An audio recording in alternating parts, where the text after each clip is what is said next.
Good day, everyone. I am Cleo Faye Rulona, and the topic that I'll be discussing to you is about the history of guidance and counseling, the philosophical, psychological, and sociological foundations of guidance. As you see on your screen, this is the outline of our lesson presentation that I'm going to discuss to you, beginning from the early historical development of guidance, the Greek civilization, Christianity, religion and guidance, philosophers and writers, birth of the guidance movement, and the key contributors in guidance movement. The man behind the success of Apple Incorporation, Steve Jobs, he once said that you cannot connect the dots looking forward. You can only connect them looking backward, and you have to trust the dots that will connect in your future. This kind of statement from Steve Jobs can also be associated with how important it is to learn the history of the things that exist in our modern days. It's not just about what to know and be familiarized in the events of the past, but also to find deeper understanding and purpose of those collective information that can be used as an effective guide in shaping and developing our lives into fruitful and inspiring way. Heritage from the past. Back in the ancient civilization, the methods of education was informal, unstructured, and devoid of methods. Children were provided a vocational training, then academics by their parents and other group of mentors like chieftains. The fathers had taught their sons of how to look for food and other means of livelihood, while the mothers taught their daughters how to do household chores. Basically, the way elders viewed children's education was to prepare them to get practical skills that can be potentially used to gain progress for their own tribes. Moving forward to Greece civilization, considered by the ancients to be the paradise on earth, and was a theater for an event that was destined to change the history of Western civilization. For more than 1,000 years, millions of people traveled Delphi or the southern Italy to seek answers from the oracles of Apollo, the god that oversees the beginnings and even known as the protector of order and harmony. His advice was especially sought by the colonists setting out to discover new lands. The words of Apollo transmitted through his oracles and resonated most deeply with the Greeks. The oracle's prediction were transmitted through the frenzied words of old priest and priestess who interpreted the answers of the god. In the cave, the faithful awaited the response of the priest and priestess, recited prophetic words regarding of what route to follow and where they should go. And then we have here two famous Greek philosophers who made big contributions in psychology. One of them taught the other. So Plato was a teacher of Aristotle. Plato is recognized as one of the first to organize psychological insights into a systematic theory, while Aristotle highlighted the use of rewards and an effectiveness of corporal punishment. To contrast both philosophers easily, let's take a look at the painting made by Raphael during the Renaissance period, which is called the School of Athens. So let's see the next slide. So here's the painting that I was talking about, made by Raphael during the Renaissance period, the School of Athens. So as you can see in the middle, there you will find Plato with his student Aristotle, and he's the one pointing up. Plato is the idealist, and that goes with all of his philosophies, whether it is the ideal state, the ideal or virtue, that the only thing that is real to Plato was the idea. Now, notice Aristotle was pointing his hand over the ground. Aristotle is a realist. For him, the only thing that is real is what is real.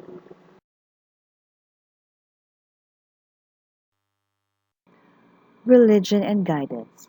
In the Middle Ages, attempts at counseling increasingly came under the control of church. The duty of advising and directing youth had become centered on the priest, pastor, and minister. During the medieval period, church leaders had great powers to influence kings and queens in decision makings. Without the endorsement and blessing from the church leaders, their plans would be voided. Putting the church out of the picture could bring chaos in the political and religious aspect of their kingdoms, just like what happened to England when King Henry VIII forced his will to divorce his first wife, Catherine of Aragon, for his mistress, Anne Boleyn. Expectedly, he didn't get an approval from the Pope, and that led King Henry VIII to be excluded from the Catholic Church. With that, the king made his own religion and he called it the Church of England. Moving forward now to the timeline of historical overview of professional counseling. As human entered the 20th century, society became more complex. Finding one's appropriate place within it and adjusting to it was becoming increasingly complicated. The tremendous growth during the Industrial Revolution created negative byproducts like city slums, ethnic ghettos, and apparent neglect of individual rights and integrity. Social reform was advocated. Vocational guidance was one aspect of this response. So let's define what is industrial revolution. This period happened back in 1760s to the 1830s. It refers to a period of massive economic, technological, social, and cultural change which affected humans to such an extent that it's often compared to the change from hunter gathering to farming, from agrarian to industrial. Now we get into the 1900s here, so we see the birth and expansion of the vocation of the guidance movement, more or less the root of the guidance counseling. So here we have the father of the guidance counseling from Parsons, and he stated the three steps in career choice. The knowledge of work. So a person should know what is the job, what are the duties, what the job environment is like. And number two, the knowledge of self. So you have to know your unique abilities, your strengths and weaknesses, your values and your interests. And lastly, the two should match. Then another one here is Clifford Beard or Clifford Beers, and he published a book, A Mind That Found Itself. In this book, he imparted his testimony of experiences as a mental patient. And writing this book, he was trying to increase awareness about some atrocities, the mental health institutions such as psychiatric institution, asylum, mental hospitals, etc.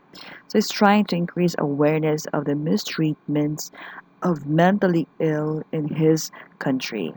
Then lastly, we have here Jesse B. Davis. He set up the first systematized guidance program that became the forerunner of the counseling, school guidance. Moving into 1910s, tragedies, disasters, crises, and unfortunate events in history tend to trigger the increased awareness of social problems and trigger people's desire to do something about it. So around 1914 to 1918, we had the World War One. Arthur Audit developed an intelligence test that could be given to large groups and administered by unskilled examiners. This test became the basis of the military's Army Alpha examination or the paper and pencil and the Army Beta examination or the performance test setup. And now we have here John Dewey. John Dewey introduced the progressive education movement. He emphasized the role of the school in guiding students in their personal, social, and moral development. John Dewey was a visionary thinker who in many ways lived ahead in his time. In his youth, the society was focused on the immigration and industrialization. The ethnic class and religious diversities that young Dewey experienced may have helped to prepare him for diverse cultures that he would seek out for the rest of his lives, both in urban America and rural. In his works, he emphasized that education be integrated with life and support living in society. The school began to incorporate guidance activities into the curriculum for the purpose of developing skills for living. Even supported the guidance activities and counseling services in schools, but then significantly declined due to the criticisms and the lack of funds due to the Great Depression. What was the Great Depression? This event happened in 1929 to 1940. After nearly a decade of optimism and prosperity, the United States was thrown into despair on Black Tuesday, October 29, 1929, the day the stock market crashed and the official beginning of the Great Depression, as stock prices plummeted with no hope of recovery. Panic struck. Many banks were forced to close when the stock market crashed, and therefore many became jobless during these years. Moving forward into 1930s, E.G. Williamson developed the trade factor theory known as the Minnesota point of view, also has some roots in the work of Frank Parsons. The theory he made was about people have traits. These traits include attitude, abilities, interests, personalities, and achievement that can be integrated to form factors or constellations of individual characters that which we then can use to match them with appropriate jobs. So moving into the 1940s, we have Carl Rogers. So he published Counseling and Psychotherapy. He introduced person-centered therapy. Prior to Rogers, most of the counseling in the field was very much counselor-centered, very directive. The counselor tells the client what to do, how to do it. The client either accepts the recommendation, and if not, the client will be labeled as non-compliant. We also have here in 1940s the World War II from 1939 to 1945, which increased demand for the armed forces. Also, the aftermath of the war, we had the problem how to treat veterans coming back from the war with behavior social syndrome or PTSD. And there were some soldiers who were injured badly that could no longer perform the jobs that they had prior going off to the war. So they needed vocational rehabilitation for them and mental health treatment. Moving to the last part of the lesson, which are the highlights of 1960s up to the end of the 20th century. So here are they. World economies shifted from industrialization toward technological development.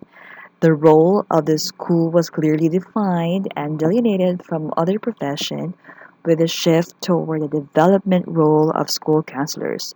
The role description and definition complemented the emerging roles of other school professionals like student services workers, school social workers, school psychologists, attendance officers, and health workers. And the term guidance was targeted as vague, meaningless, confusing to clearly define the work of counselors. So to this date, it continued to be a professional issue.